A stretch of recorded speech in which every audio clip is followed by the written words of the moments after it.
Well, boys, me always being in a hurry, I always try to jam everything together, so I figured I'd bring you along on this initial towing video. I've towed a couple trailers today with this truck, and yeah, got a couple things to talk about. And figured, well, first I figured I'd just wait off and actually have a load on my truck. What does it really matter? Let me tell you what I think about it initially, and then we'll put a load on her. So this is a pretty heavy trailer, has hydraulic system in it. If I could put a number on her, I think she's about 7.5, 8,000 pounds. Pull straight, everything's great, but you can feel that drag. That fuel mileage isn't very accurate because I've sat around here idled for a little bit, took care of a couple emails and whatnot. But yeah, let's go for a ride, and I'll talk about my initial experience with towing. So, well, first things first, let me put a belt on.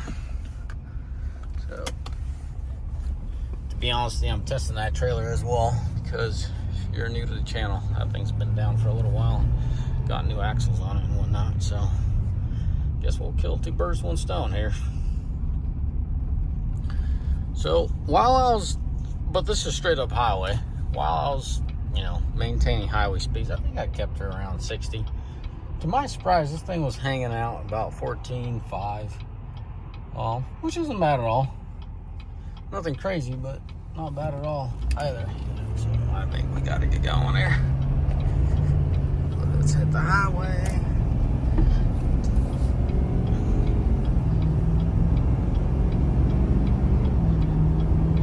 I'm about 2/3 of throttle. I don't really like to push my equipment, but it seems like there's quite a bit of vehicles coming and going around this highway.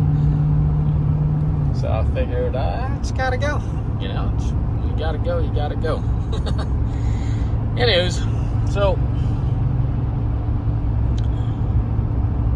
I don't know how Duramax does it. I really don't know how Duramax could pull this off. Initially, when you're driving around empty, it's just a good old Duramax, right? Nothing crazy about it. I can't say it has some kind of crazy power. This is a L5P. I guess I didn't tell you guys what this vehicle is. I'm very much a Cummins guy, so I figured I'll try the L5P, and this is a 2017 first year of the L5Ps, but from my research, L5Ps seem to be having the same numbers all across. I think the 2020 got a upgraded cooler and whatnot. But anyways, what I wanted to say is I specifically was looking, when I was going to test L5P, I was specifically looking for 17, 18, or a 19. That was the last year of the Allison, a true Allison being in here. The rest of, down the road, those 10 speeds, they're just endorsed by Allison, but they were not built by Allison, so if that makes any sense to you. I wanted specifically an Allison, for genuine Allison training, so that's how I ended up with this one. So, with being very much a Cummins guy and getting in the L5P, first things first, there's two things I always heard about, and it's definitely true. Nothing rides like a GM as far as the front end. So yeah, it doesn't buck. The biggest difference is on the freeway. The truck doesn't buck. It just kind of absorbs the hit, the imperfections of the road. And next thing is the Cummins. Nothing beats the low end of a Cummins.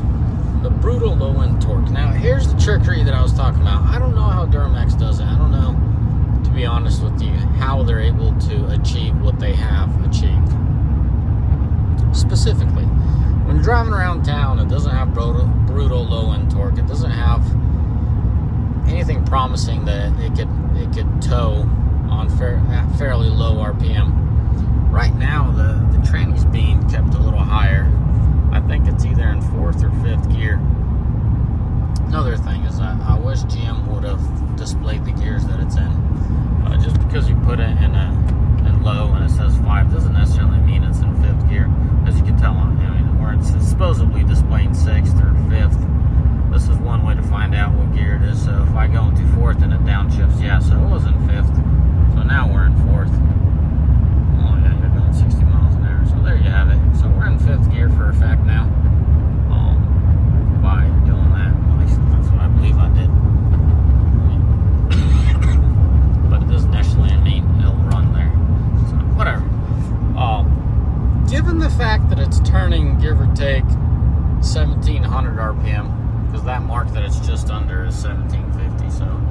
1680, 1700 is probably what it's turning at. And it has significant amount of power. I know the video doesn't do it justice. In the video you can see those rolling hills, and right now we're all going downhill. But it had zero issue struggling going up that hill. The next test is going to be something on the heavier side, but the key would be something of a parachute, like a container, 40-foot container, high cube. So heavier and preferably a parachute kind of load, and I'll bring you guys along on that test. But the initial test, I'm very impressed, and now I'm very curious how the tuning does this whole torque on demand thing. It's phenomenally impressive. You know, let's just leave it at that. So much for not bucking. I'm kind of bouncing in the truck here, guys. But on a long trip, you'll definitely feel the difference, see the difference. You know, I just came back from a probably give or take about 1,000-mile trip. I went out to Boise, kind of swung by Tri-Cities. Not much there, but drove around Boise a little bit, not much. And all in all, it equated just under 1,000 miles. And I was very impressed with the mileage. I should do the mileage video on it. It's not quite fair, or it's not very accurate mileage, Duramax versus Cummins, but it's definitely promising. You know, this mileage is definitely promising. You guys probably don't know much, but I have some experience with the MLL. Whatever the 15, 16s, man. Duramax has so many abbreviations. So the 15 and 16 Duramax they're wonderful trucks, and that's the most experience I have with them. I've driven several of them. I've seen them loaded as a bystander. I've driven them loaded. I was never impressed because that platform is seems like a very solid platform, but it just doesn't have the power that I'd like to have in a pickup. Now, the L5P, which is this engine, I'm very impressed with its ability and capability. The exhaust brake definitely leaves a lot to be desired. You know, it's just like, man, I just wish this thing had more braking power. My brother-in-law told me when it feels that it's being, you know, pushed, it'll engage harder. Yes, but there's nothing like a Cummins. You know, you put it in full manual mode, you let off the throttle, it's braking. You get on the throttle, you know what I mean, you're excelling.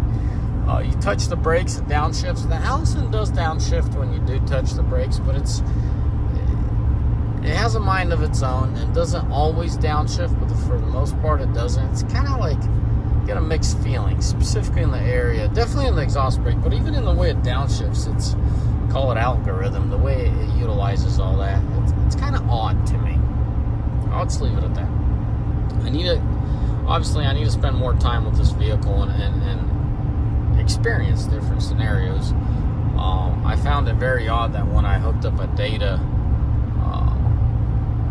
viewed live data, the coolant system in this vehicle on a flat open road when you're driving empty, not towing, is showing like high 170s, which is really kind of odd why the gauge would be showing 205, right about that ballpark. Obviously I'm not running live data, but what I had, I think it was Torque Pro, $50 app with, I think I had the phone in here somewhere, so I'd put the phone down here and just watch it the whole time, and I almost feel like pausing this video and getting that system up and running so we could all see. And I'll tell you what, I can't seem to put my eye on that phone, so I'll do another video for you guys.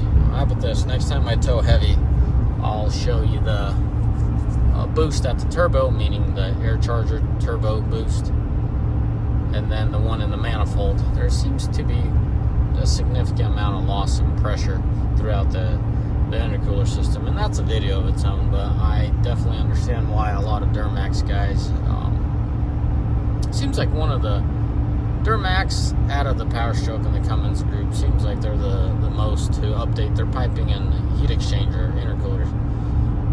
There's definitely a lot of pressure loss there, in my opinion, and heat. Seems like the temperatures are pretty high on the turbocharged air cooler system. Anyways, guys, this was supposed to be a very short video, kind of because I have so much in my mind, and I'm trying to share it with a little bits and pieces with you guys, so you guys have an idea what's coming. So tag along and keep an eye on these videos coming, because if you're new to the channel, I'm a very much Cummins guy. That's all I've ran. I still utilize a lot of Cummins. That's all I utilize right now. It's going to take a lot for me to change to go away from the Ram platform with the Cummins engine, but right now what really stands out to me is the fuel mileage of the Duramax. Anyways, guys, as always, may the Lord bless you. May Almighty find day in the comment section. Let me know. Obviously, we got a few videos coming, but something specific you guys would like me to do a video on as far as this vehicle goes, I'll do my best. God bless. Bye.